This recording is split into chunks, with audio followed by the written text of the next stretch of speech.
Hello world, it's your boy Billy here, and we're back with JJK chapter 253. So last chapter Maki showed up after Yuta disassembled, after he released his demon expansion, and that was meant to act as a distraction for Maki to stab him in the heart, which he did, but it wasn't quite enough because like most like you'd expect of a Supreme Sorcerer, he basically used R-City on his heart. Yuta's currently healing, Yuji's also healing. He's getting a lesson on how to extend the range of his R-City. R-City, that sounds funny. RCT to his extreme blood vessels, or like his extremities, so that he can heal himself. What else happened?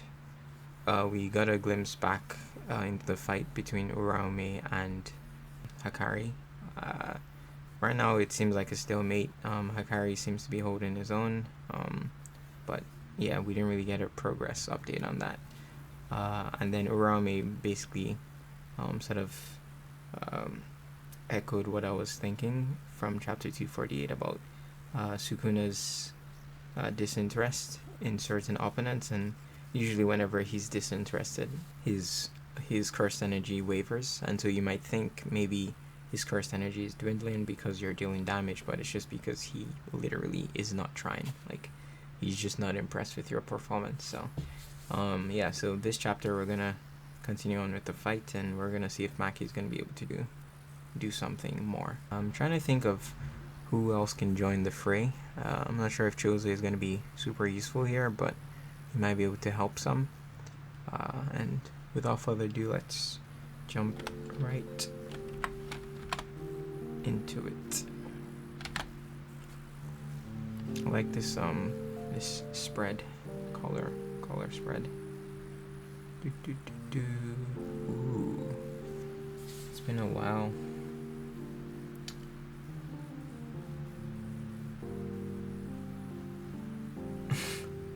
So similar to how they had interviewed all the grade 1 sorcerers when Gojo got sealed back in the Shibuya incident arc. Here they're interviewing all the grade 1 sorcerers again to sort of get their opinion, and I guess everyone's referring to Kusakabe, which is pretty cool, the analogy.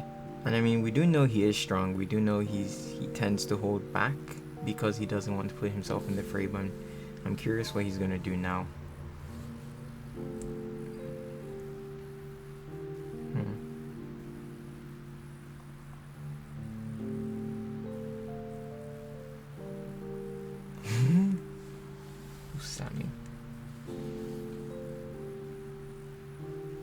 Yeah, I think he's gonna be pivotal here, right? Wow. He deflected that. Absolutely destroyed that building. Bruh. Bro, this shading with Sukuna's eyes, like, oh my goodness.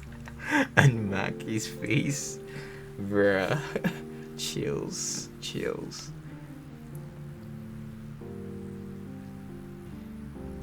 This feels like a callback to Yuji versus Yuta after the Shibuya incident, when Yuta was on Yuji's butt to kill him. Yuji threw the car, and then Yuta like slid through the driver and passenger windows. This guy just traced that cleave. And she sees it too, like the indication that she sees it. She blocked it. This guy took the detour route all the way. He's still bleeding too, right? So he's not fully healed, we can see that. And she was still fast enough to block it. Bruh. You know. What are you gonna do, my guy? Using his seance technique. You know, I was saying, like, he might be able to conjure, maybe. Well, I don't know if they still have like remnants of Toji's body, right? Like from the black market, but it would be cool if he was able to somehow conjure like within himself Toji. But then that would be wraps, right, for Ino. Because we know because of Toji's heavenly restriction, Like his body is so strong that it would override the soul of whoever conjures him. Damn. Bruh. You know, what are you doing here, my guy? Yeah, last time we saw him use like a variation of Nanami's 7-3 curse technique, right? Sort of summon that into his auspicious tool.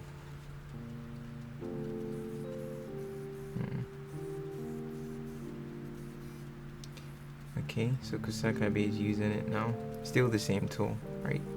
That Ino conjured. Bruh.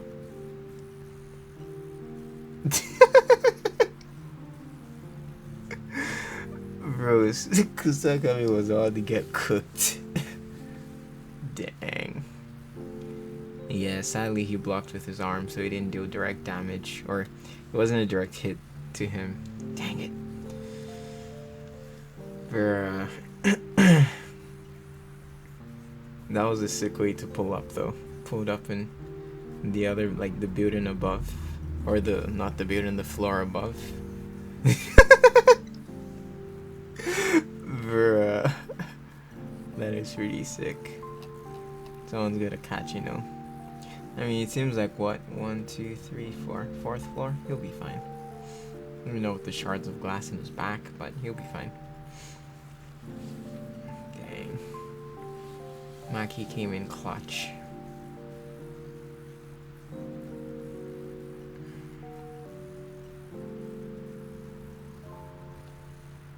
Okay, so she got hit dead on. So did she get healed by someone? Unless I'm missing something, or is she just durable? She's not bleeding here. She's still moving pretty fast. Man, she just did an elbow drop on him. So Maki came in. She bumped him. Pushed him through that wall. Ran around and did an elbow drop on my guy. Damn. Bruh. She is moving. Yeah.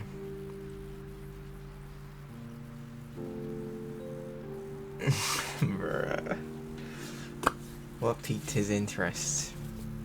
Once again, he was disinterested, and now his interest has been revived, and we know that means he's gonna like basically pay special attention to her. Dang. Which is, I mean, it's good for him obviously, but bad for her. Man, she just kicked literally a perfect slice of this pillar, like a block of this pillar, off. Like this is Minecraft. Dang. Oof. You got the shade in, my guy.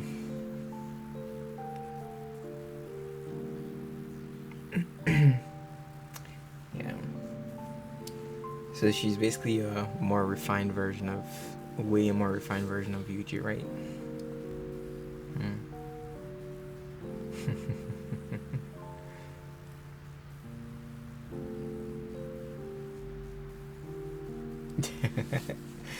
Bruh. Yeah. So going back to sorry, I mean, to me this is sort of the interesting aspect of, besides the action, right? Besides the fight, like his philosophy. So he had mentioned before that in the past, sorcerers in the past had been able to impose their ideals despite the fact that they were weak compared to him, but that they believed they imposed their ideals, but it wasn't something that he could ascertain or like confirm until their demise, so after their death. But even then he had mentioned, like, for him, he doesn't really have ideals. It's more so like he basically just lives his life according to the way that befits his nature, which in this case is doing whatever he wants because he can, put simply. And yeah, he doesn't really strive for anything, right? He just lives his life, and if that clashes with someone else's ideals, then, you know, he fights to see if his ideal will basically supersede theirs, which is pretty simple. But now he's found something that he's very, like, interested in. Of course, like, this is something that could last 5 minutes if he kills her, but the fact that he's announcing that he's interested, the only other time we've really seen that was against Fushiguro, right? When he became interested in Maho. Well, from the very beginning, he was interested when at the detention center, when Megumi was gonna use Chimera. Well, when he was gonna initiate the summoning ritual to basically take over Mahoraga.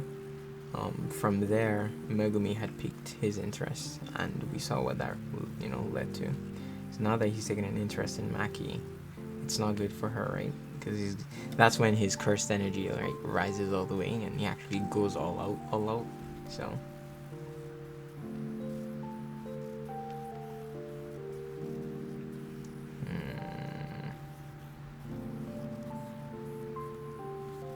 Wow, he used Black Flash. Damn. Huh? Nani?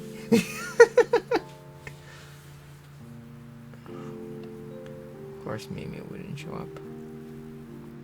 Damn, he unleashed Black Flash.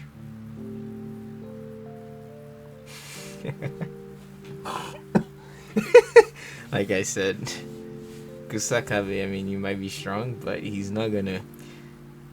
So Mimi isn't going to put herself in danger if there's no sort of monetary compensation involved.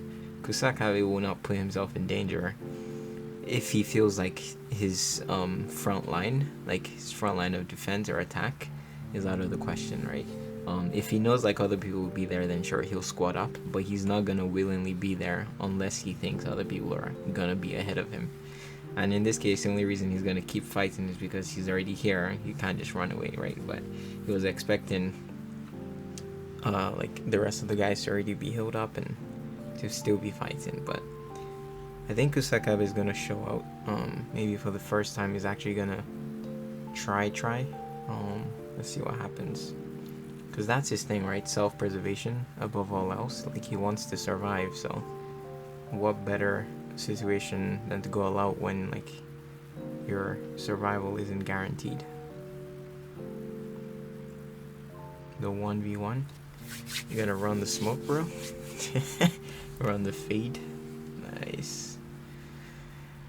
Like I said earlier, that could have lasted 5 minutes, which sort of kind of did, right? He unleashed Black Flash, and I mean, it doesn't seem to be through and through, but it definitely hurt. Yeah, like, look at this, the Raylan, look at this. She's gone somewhere, she's off panel. She's probably gonna get healed, but it might be a while. So now we can run the 1v1 with Sukuna and Kusakabe. I wonder if his, is it the Shinkage style? Is gonna come in handy here, right? Because it's sort of similar to, it's similar to, at least the way I think of it is, well, I don't want to use an analogy from a different anime in case you haven't seen that, but if you watch Hunter x Hunter, like Killua's Godspeed and how he reacts almost instantaneously, kind of like what the old man Zenin did, right, against Dagon, and the infinite, like, invisible fish. That might be fast enough to maybe damage Sukuna, but I don't know. There has to be a reason they said he was really strong. I think one might be like the amount of knowledge he possesses about Jujutsu sorcery. That's right, knowledge is power. Get it? especially what Gojo said here. Well, maybe not if we include the big three families. Why?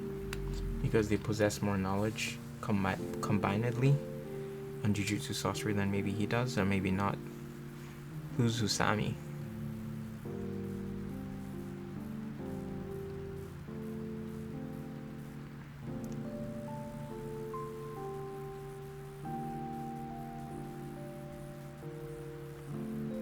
It's just not enough. Yeah, Ino was mostly here to buy time for Kusakabe, and also to distract him. Distract Sukuna, I mean.